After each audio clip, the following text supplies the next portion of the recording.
Whatever is right, said the poet Alexander Pope in his essay on man. What could Pope have meant? Surely he didn't mean that violence, disease, death, poverty, war are right.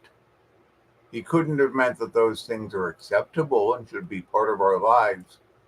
I think he meant, for one thing, that, as we New Thoughters would phrase it, whatever is by right of consciousness.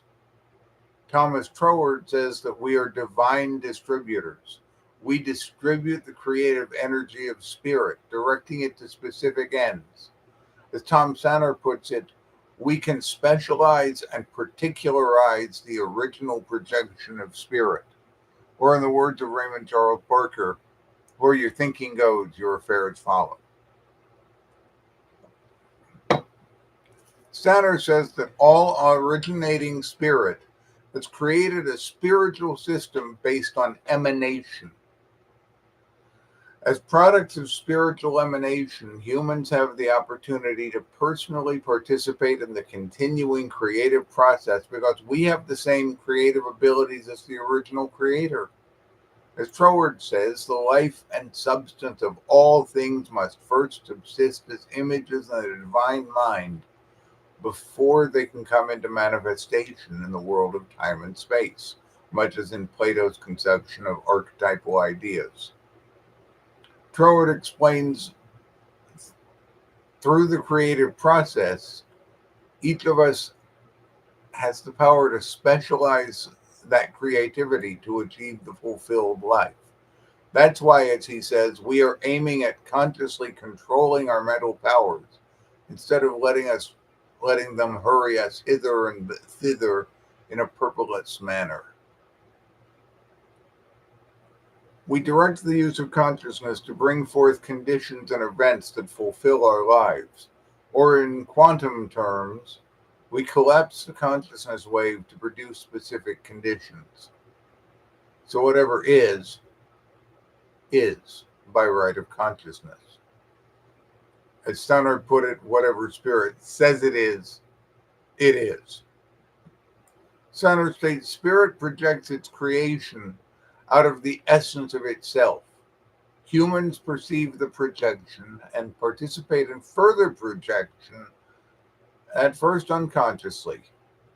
Then we realize that because the universe is created by the thought energy of the creator, we can project our own thought energy to consciously participate in the creative process.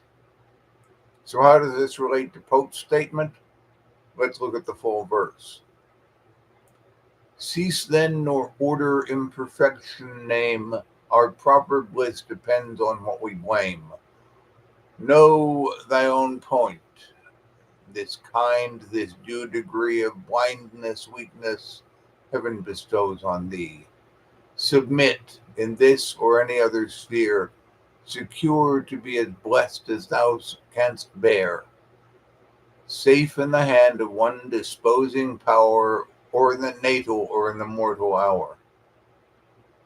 All nature is but art, unknown to thee, all chance direction, which thou canst not see, all discord, harmony, not understood, or partial evil, universal good.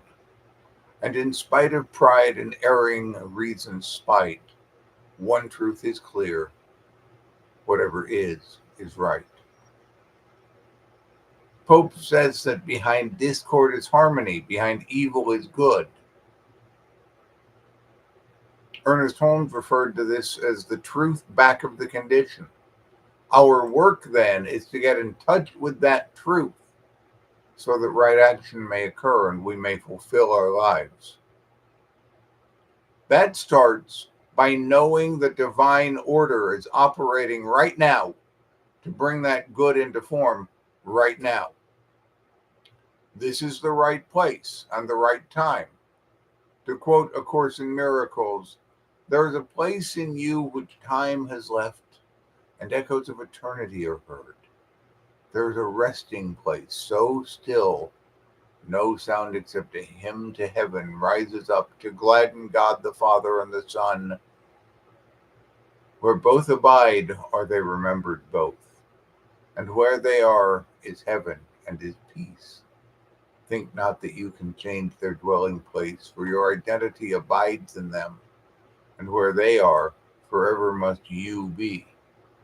The peace in you can be but found in him, and every thought of love you offer him but brings you nearer to your awakening to peace eternal and to endless joy. As Pope reminds us, we should avoid laying blame for any undesirable conditions. They are in their right place at their right time. Whatever is right. Blame cripples. Break down the word and you get be lame. Unless you want to be lame, stop laying blame. Unless you want to cripple the creative process in your life, stop laying blame. Now, this does not necessarily mean getting what we desire. As Holmes wrote in Questions and Answers on the Science of Mind, nor should getting what we desire necessarily be the focus of prayer. True prayer is always thy will be done.